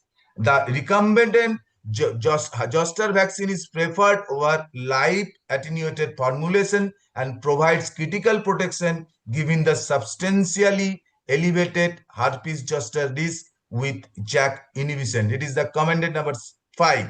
So the next is the commandant number 6. We should monitor. This is a very, very important. The baseline monitor is the CBC and the comprehensive hepatic panel and lipid profile. And we should regularly monitor 4 to 8 weeks with the CBC and the liver function reassessment post initiation. And in 12 weeks, that is the 3 months after the initiation of the drug, there's a lipid profile evaluation for metabolic changes, and it should be continued. That is the periodic CBC and the LFT monitoring throughout the therapy. So the laboratory surveillance parameters are hematologic, that is the anemia, neutropenia, lymphopenia, and the hepatic, that is the transaminase elevation, and metabolic, that is the lipid profile changes, LDL and the HDL triglyceride. So next is the commandant number 7. We should adjust the dose in special situation. We should look for if there is renal impairment, if there is hepatic impairment, if there is drug interaction, that is the CYP3A4 inhibitors inducer, and elderly patient. So now the high risk patient, we should avoid in high risk patient. The high risk patient are the active serious infection, severe hepatic disease, pregnancy and lactation, and history of malignancy. This should be case to case decision. And commandant number 9 is the counsel the patient well. It is very, very important because you should explain to the patient that what is the benefit and what is the risk. And the risks should be clearly counsel with the patient so that he should know what are the risks and what is the symptoms and the clinical symptoms of the risks, so that he can guide us and he can inform us. And the need for the regular monitoring is very important, and the stress adherence and the shared decision making is very essential. So the commandant number 10 is the individual therapy. No one size fits all. So we should use this drug and consider the disease severity, comorbidities, and the patient preference. So target to all, remission and low disease activity. This is our target. So the take-home message is DMRDs are effective oral targeted therapies, require careful patient selection and monitoring, and safety vigilance is the key. So it is very thank you for all for our patients hearing, and we have a upcoming event, that is the Iora Shoulder Conclave, 6th and 7th March. Venue is the PGI Chandigarh, and our Dr. Goni and Arti Diwan is trying hard, and we have a very esteemed faculties. So please join. And now I shall be thankful to our convener, Professor Rajesh Gupta, our president, Dr. KP Jaiswal, our panelist, Professor SS Jha sir, Professor Manish Khanna sir, Professor Dilip Moyumdar sir, Professor Santanu Lekar sir, Dr. Amitabh Narayan Mukherjee sir, and Dr. Professor NC Mohapatra sir, and Professor Sanjay Keskar. And I also thanks to our speakers, Professor Chinmay Das, Professor Dr. Parthopratim Das, Dr. Hardik Kharbanda, and Dr. Amulya Singh, and all the listeners who are now joined with our webinar. And we are looking forward for the next webinar. And it is a very, very good topic, that is the ABCD of rheumatology. If we don't know anything, when our mind don't know anything, our eye cannot see anything. So we should go on for this webinar, so that we should know this rheumatology, because our life expectancy right now in Goa and other state is minimum 78 years. So we should know this arthritis, so that we should preserve our joint. And if we don't preserve our joint, then that will definitely hamper our daily activity as well as our mental health, as well as everything. So thank you very much to all the eminent faculties and the panelists and our listeners. So thank you all. So Partha has actually Nice. added the Okay. art of more clarity. You have added the art of more clarity by putting some pictures, what I observed. Okay. Nice, Thank nice. you. Thank Very you, sir. nice. Thank you. He Thank you, finished his sir. Thanksgiving talk. Anyhow, Nice. so I now have the already yeah. So I think talks are now open for discussion. I think there are a few questions. few Vishnu, you are questions. here. Okay. Vishnu sir sir अभी sir YouTube वाला ले लेते हैं पहले question sir audience का Please. क्या question Vishnu है? Vishnu Vishnu are you here Yes, sir. Yes, sir. Open the YouTube YouTube में देखिए क्वेश्चन है. Where are the questions? In YouTube, there is a several questions, sir. या तो एक एक करके बोलते जाइए सर कोई. Okay, I will try. We will try to address the audience first, and then we can have discussion on our own.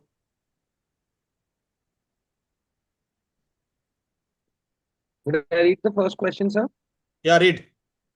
So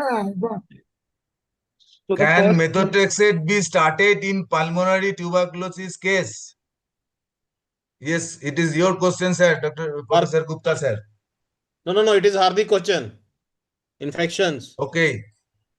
Can No, no. methotrexate be started in pulmonary tuberculosis case? Yes, No. sir. It can be after monitoring the tuberculosis spectrum of the disease. As After control. Yes. Dr. Jha sir. yes, it has been very clearly explained by most of these speakers. Yeah. I think Dr. Amulya also, Hardik also, Chinmay also, that monitoring before starting the treatment is very important. And it is not only tuberculosis, any other infection will have to be monitored. So once these diseases are there is no question of initiating the treatment. You have to treat that particular thing, maybe Particular disease, yeah. some prophylactic treatment or therapeutic treatment will have to be started, and then only you can. Absolutely right, sir. Absolutely point. Target bulls target. The initial Hardik, infection. next question. And Hardik, then next. Next Does question. ECG necessary before hydroxychloroquine? Yes. No. It is not necessary before starting hydroxychloroquine. Only baseline eye examination is important, and then every 6 months. What happened actually, it was during COVID that the side effect of sudden death was highlighted very much. But that was highlighted in patients who were not patients of rheumatoid arthritis. It was being used in normal subjects for prevention of COVID infection. Yeah. Otherwise, it was due to chloroquine, the eye symptoms were into focus. And this hydroxychloroquine also does not so much damage the eye. And there is a cumulative dose, which is a very high dose that in whole lifetime you have taken this much of hydroxychloroquine, then only the eye will be affected. So as far as ECG is concerned, it is not a matter of concern. But sir, the guidelines, EULAR and ACR, they both recommend it should be done ideally twice a year, at least once a year. For eye checkup, Yes. yes, it is there. But then as far as the knowledge goes, I do not remember exactly how much, that this much quantity of Cumulative dose. cumulative dose Great. should not damage it. Sir, actually, I will ask a question to every panelist, that what is the schedule of anything that is we should assess the blood parameters after CSDMRDs. What is the basically when we should do, or we should screen the patient after starting these CSDMRDs? If there is Frankly any. speaking, let me come, sir, Amulya sir, from this side. Yeah. Whenever you are starting, first all blood parameters you have already done. Naturally, when you are starting for the first time after properly diagnosing the case, doing a routine work as such, everything. So when you are starting it, you have to call it after 3 months. You have to call it, but in between the patient can come. The patient is having having no relief at all, and if you are not prescribed a steroid, you may have to add in between steroid. And generally, the patient we call after every 3 months. And if the lab parameters okay, acceptable side, then you can go on asking the patient after every 3 months, 6 months. But if any lab parameter is too much disturbed, you may have to call the patient even after 1 month. Suppose there is a chance of infection. Yes, sir. Rajesh Gupta, sir, you want to I add? think the conventional synthetic DMRDs, when we start, there has to be a baseline of all these tests, right? Yes, sir. Then there is a different, for leflunomide and methotrexate also. For leflunomide, they say 2 weeks, and for methotrexate, they say 4 weeks for 3 months, and then you continue with 3 months. You're 3 months. talking about latency of the drugs? No, no, no. The blood parameters, sir. Right. That we So should screen. for Yes. leflunomide, when the side effect of leflunomide on the it is considered hepatotoxic, quite hepatotoxic. So you do the baseline, and then after 2 weeks you repeat, and then after 6 weeks, and then 3 months. Okay. Then 3 monthly you continue with the things. Dr. Chinmay would like to add something to it. What are the blood parameters that we should check? CBC, CBC, CBC, LFT, and RFT. Okay. RFT, you can skip also, but CBC and LFT are mandatory. Mandatory, And yes, yes. for the HCQS, what is the eye complication is there? So what is the how long we should what is the interval Closed that we eye, should for this eye retinopathy, complication? retinopathy. Yes. And what is Retinopathy the and that how much too frequently we should take the advice of this once eye specialist? once in a year. Once in a I have year discussed. after Wait, 5 years of treatment. After 5 years of treatment, we have an retinal specialist, our classmate Subhadra Jalali. I had a talk with her. This is once in a year after 5 years of treatment. Not that every first year. After 5 years of treatment, you have to do it once in a year. Sir. Whatever, no, sir. What are the Yes, recommendations? sir. We have to talk on the recommendations, not on one talk. There are 9 guidelines, MICE guidelines are there, how to monitor the patient. So in that, they say that monitoring ophthalmological side effects, for monitoring those, you need twice in a year, means every 6 months. Because what dose is therapeutic to you, it may be you're toxic to another patient.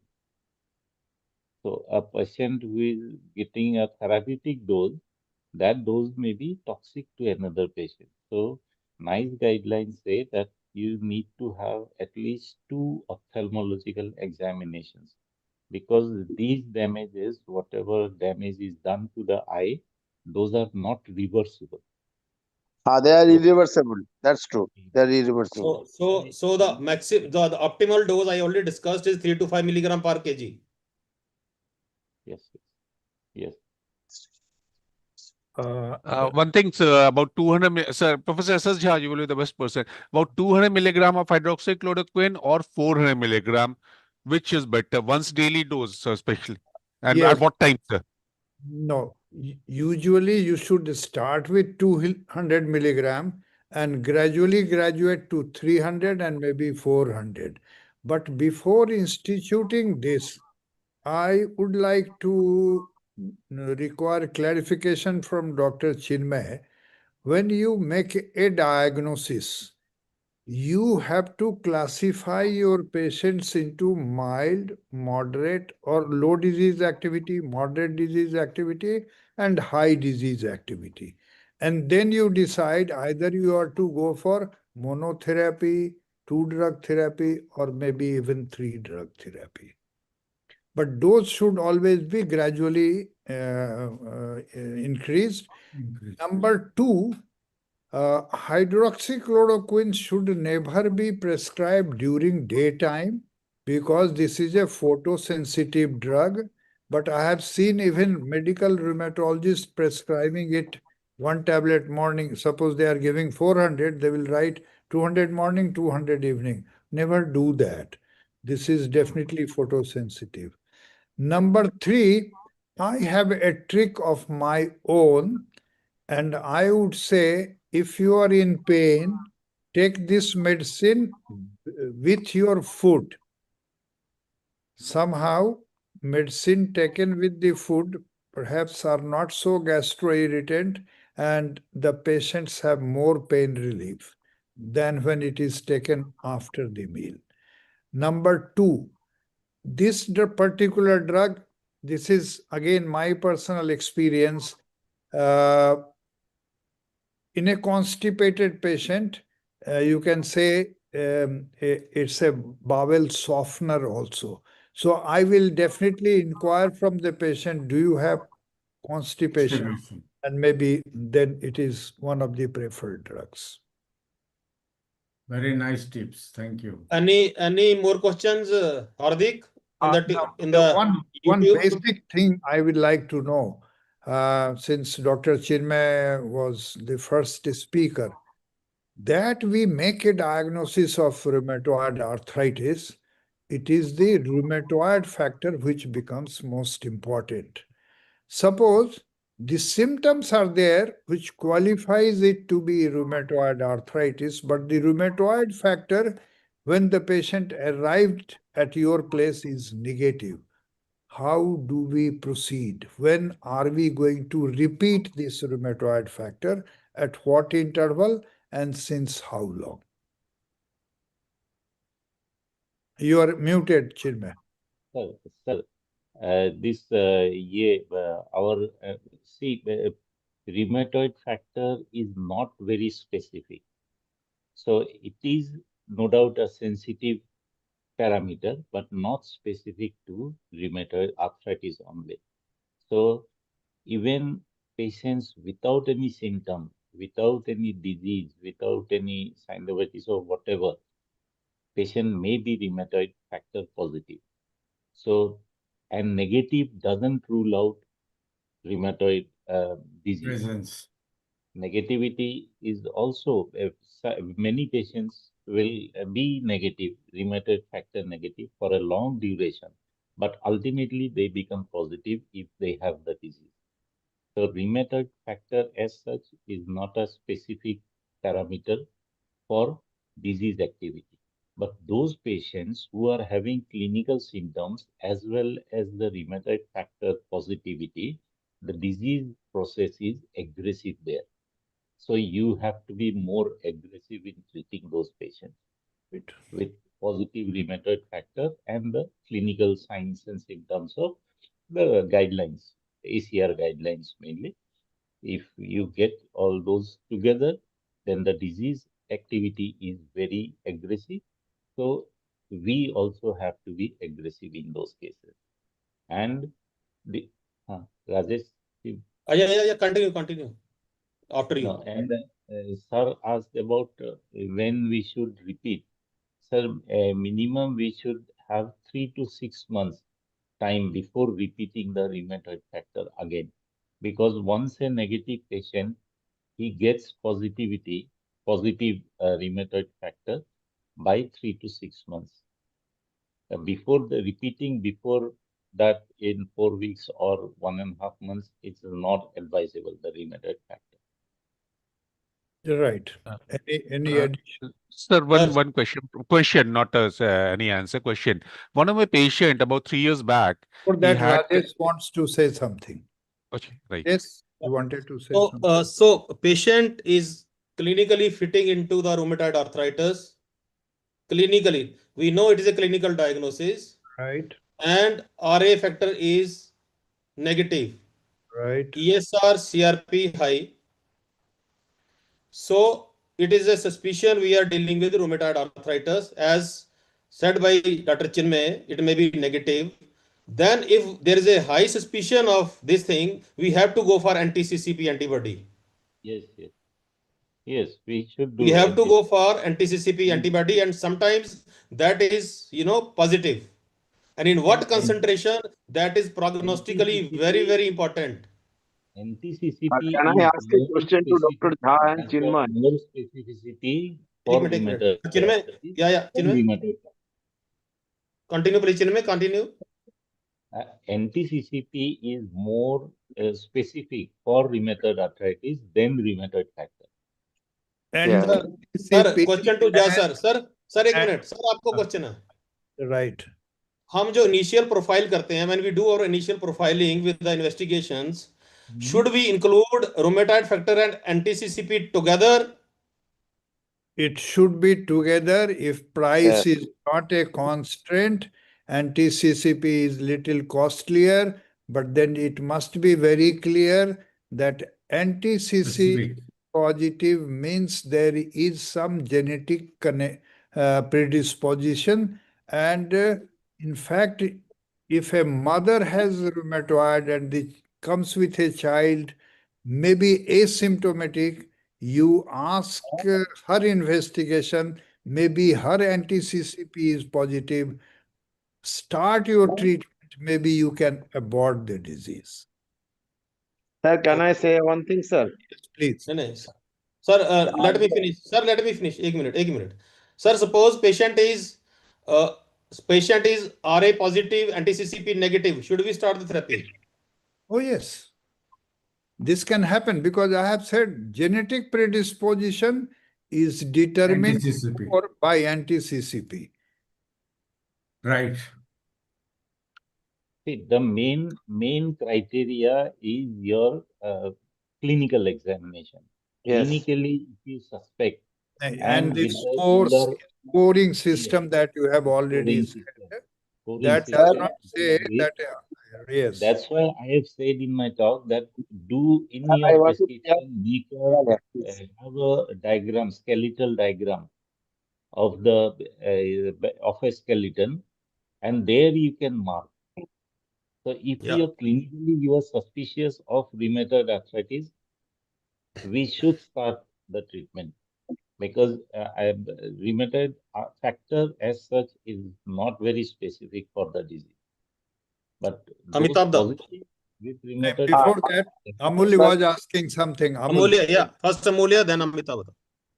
Yes, sir. One of the patient about 3 years back, he came with almost typical symptoms of rheumatoid, joint pain, swelling of 3 months duration, gradually increasing, polyarticular, I will say, not very severe, I will say in a mild, but rheumatoid factor was negative, anti-CCP was negative.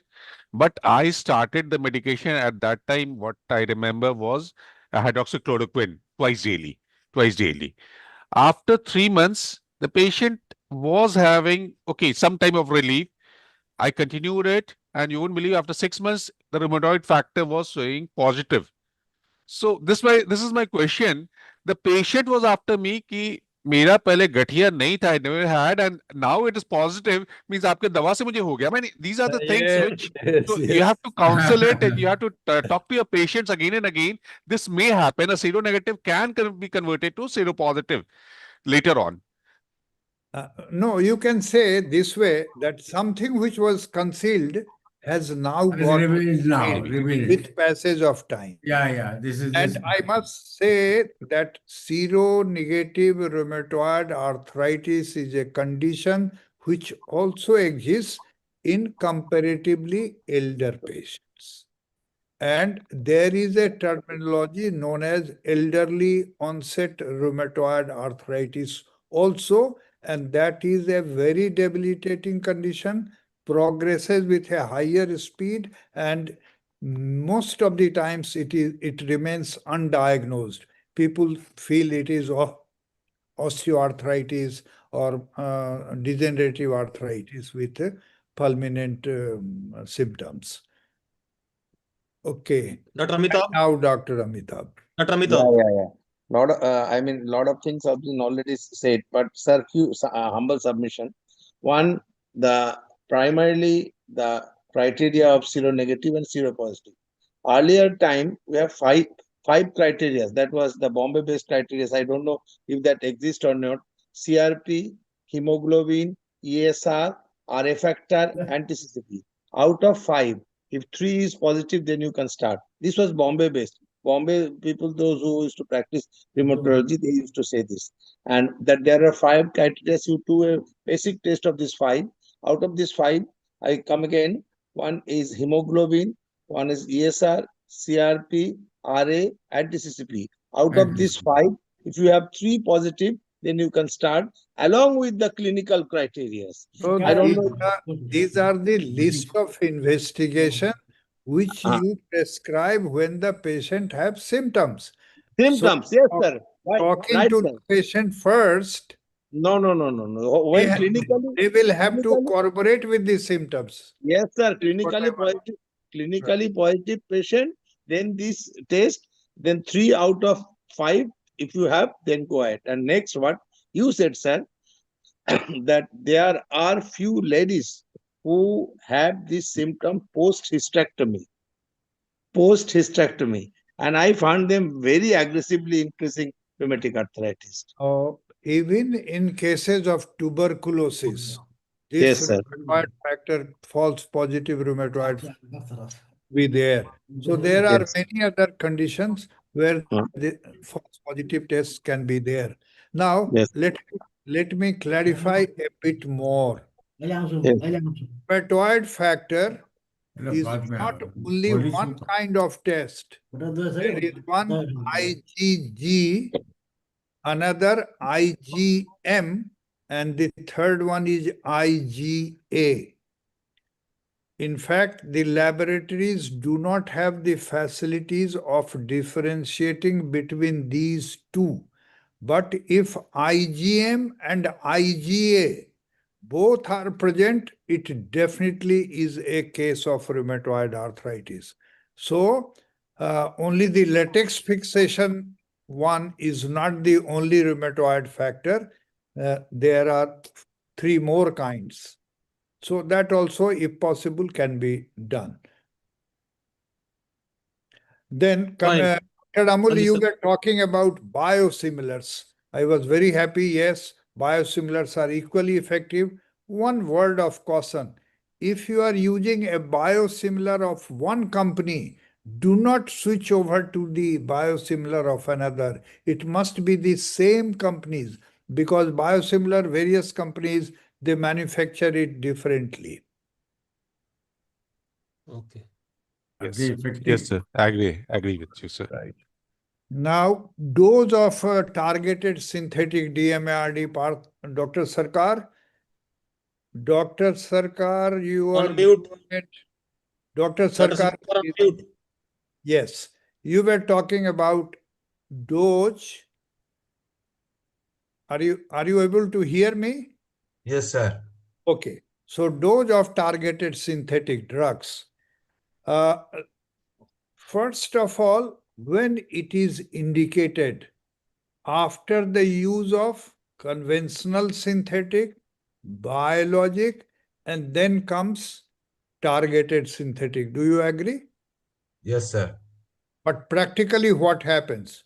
Because it is easily available, because it is cheaper, either you yourself prescribe or even the quacks have started prescribing. Then comes the dose. What should be the dose? In fact, I was attending one of the ULAR courses, and this was a presentation that tofacitinib or baricitinib, they produce lot of toxicity. I was one of the early questionnaires, and I said, all the complications are because they have been used in 20 milligram dose. जितना भी trial हुआ है ना, वो सब 20 milligram dose में हुआ है. Complications are there in 20 milligram dose. 10 milligram dose usually does not produce complications, but then it is not all and none. They can produce minor symptoms. And whenever our patients are more than 60, maybe you can have the cutoff at even 50. Do not use 10 milligram also. I will always use only 5 milligram, and my patients are within safe limits. Already, all the commandments that you have delivered for the targeted synthetic, they hold true. So you have to be cautious regarding the history of the patient, all the conditions that you have enumerated. Talking of Yes. commandments, all the presentations under the heading commandments, well, you all commanded it well, and I am proud of you. Maybe 1 or 2 points you could have removed either from the beginning or from the end, but more about the drugs under that category could have been much better. Very well done, all the speakers. This is all under your guidance, sir. Right. Dr. Jha, sir, one question from my side, especially this targeted synthetic drugs, tofacitinib. still my worry is that why after 511? Why not 7.5, sir? In our India condition, I don't think so. In 11, we do require anyway, because most of the time we are combining with methotrexate, sir. We are just adding it as a synergistic combination, sir. So, what do you feel, sir? Well, when it came in 5 milligram dose, we were sometimes not using it in 10 milligram, not giving it twice, and still Yes, sir. it Yes, sir. also depends on whether you are combining it with some other. It is not monotherapy. So 7.5, you personally know, I am an advocate of lower dose of even biologics. And Yeah, for that's that true, sir. matter, etanercept I use only in 25 milligram once weekly. And I have used them in nearly 1,000+ patients. And I have made a publication on that count also. So yes, Asian population, body weight is less. So we could have used, maybe if some company comes with 7.5, the complication rate will be still lower. If 5 milligram in 60+ age can work, why not 7.5? So maybe you have good relations with pharmaceutical industry, you can give this suggestion and it should be good. A very senior person just last week only, sir. They were telling that almost 11 milligram is not being prescribed by the rheumatologist even these days. So maybe what they are expecting that it will be withdrawn from the market maybe after some day. It is almost like febuxostat. Very few people are writing 80 milligrams, sir. Most of the people are satisfied with 40 only. So what he was telling that, please, sir, we are not going to make any more batches of 11 milligram. This company was telling. I don't know about the other company, but he was telling that as a market scenario is that 11 milligram is being prescribed less and less these days. Maybe people are more conscious now. Coming to the competition between oral and injectables. I think most of us must be aware that even क्या बोलते हैं उसको the first biologic बोलो नहीं etanercept नहीं जो Infliximab. infliximab. So Infliximab, yeah.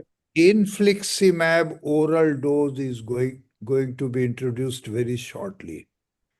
So now biological companies producing biologics, they are conscious of the fact that they have competition with oral. So they are all going to turn into how we can produce biologic in oral formulation. This one, infliximab, I'm aware of. But then there are other drugs. We could have at least known those names, golimumab, which basically also has arrived. Then every day one or the other is coming. Okay, sir. I think it is already 2 hours, sir. Yes, sir. We call it a day. We Yes, have sir. not heard Dr. Manish Khanna. Is he here? Manish. Sir, Manish? I think he is Manish left. Khanna is there, I think. So concluding Manish words. has left, I think. Yeah. Okay. Sir, concluding words from Professor Jha. No, I must say, I have already said all the comrades or all the commandments have been justified by all the commanders. Dr. Amul, he is from Armed Force Medical College and he had his hammer adequately measured for all the 10 commandments. And starting from Dr. Chinmay, it is always a pleasure to hear him present. His slides, I am always mesmerized. Sarkar, I must say that during last year, maybe even before, you have improved so much. Your presentations are I always love to hear them. Dr. Kharbanda, he made a very beautiful presentation, and I must say, who made that vaccination? Partha. Partho. Yes, this was an unusual subject to which he did proper justice. Dr. Kharbanda, you also touched upon vaccination, perhaps. Sir, I I talked have. about Little bit, I yeah. have. in rheumatology. So I must say everybody has done his bit, and President needs all the congratulations. This is your first webinar, and you are lording it over. Thank you. And Dr. Mazumdar, he almost becomes a child. He called me at 5 p.m. itself. Oh, I have not got the link, so please share the link. And Yeah. I Thank you think for that. last few sentences from Mazumdar. Without this will not be. Yeah, actually, a lot of things have been told by you. It is nothing to say, but all commanders have done their justification very nicely. And if you continue this type of things, say second, third, fourth, like that, I think this should be having a great sensation in the whole country. What Now, I feel. in the Yeah. meantime, Dr. Jaiswal, No, Jasal is really. we have framed guidelines for osteoporosis in IOA. Yes. Yeah. We already have framed guidelines in rheumatology for rheumatoid arthritis and for ankylosing spondylitis and for gout. But that one has gone through that Delphi process. Ours has not gone through Delphi process. I would like that under your presidency, maybe Dr. Rajesh Gupta becomes the convener, Dr. Chinmay becomes co-convener, and this goes because Chinmay is very much conversant what went around in osteoporosis. So let us formulate guidelines, Iora guidelines, because when so EULAR guidelines, all those charts, we have simplified them. You are aware. So let us make it that we have finally done it. So maybe we start this year, maybe by next year it will be complete because we took 3 years for osteoporosis. Yes, Dr. Mazumdar. Yeah, thank you. Thank you for the highlighting the new thing. Osteoporosis really, we have not done true justice in the past times. So we'll think new flavor. Focus on today's No, proceedings. today is okay, fine, Yes. excellent. So I've that's got no words to add to it. right. Because I observed our Partho has improved a lot. Because the art of adding new flavor to the slides, have you seen that? He has added so that you won't forget any Oh, time. yes. Yes, you're right. Okay, then. Okay, sir. All Okay, is then. yours. Good night. Wish you good night to all of So you. thanks everybody. Thank Thanks you. everybody I for had Thank you. 2 hours giving in the us. morning. It Yes. is And, almost 2 hours now. we'll meet in Chandigarh. You tell that. We Uh, all in Chandigarh. Yes, yes. good night. Before Good night that, to you all. before that, Night, we are sir. also going. And Before Dr. that, Sanjay Keskar, now I can see you. Where Dr. is Sanjay is Sanjay, Keskar? there. welcome. Here is Sanjay. Good Keskar night, is sir. here. Are Sanjay, Sanjay अभी I join किया met क्या? you in Guwahati and now नहीं we. नहीं Sanjay sir था पहले से ही था. No, I Okay. had seen him, but he was not visible. No, he was Okay. not visible. So, Sanjay, last few words from you. Sanjay दा. Sanjay is here. Sanjay, Okay. here. Hey, Yes. Keskar, Paul. Doctor Amitabh Sanjay da, Keskar. Keskar has Amitabh got. da. हाँ sir हुकुम. अरे आप इतना किया पिछला साल, बोलिए तो कुछ. मैं तो सर हुकुम का तामील करता हूँ. हुकुम नहीं, करें आप. और संजय से कुछ बात करवाइए ना. मैं तो कराने के लिए बोल रहा हूँ. संजय कहाँ है? केसकर. ओ संजय का आवाज नहीं आ रहा है. Speaking perhaps. Unmute please unmute. नहीं अनम्यूट नहीं है. He is not unmute. You are not audible. Please unmute. You are not audible. You are muted Sanjay. पर यहाँ पे तुम्हारा अनम्यूटेड आ रहा है.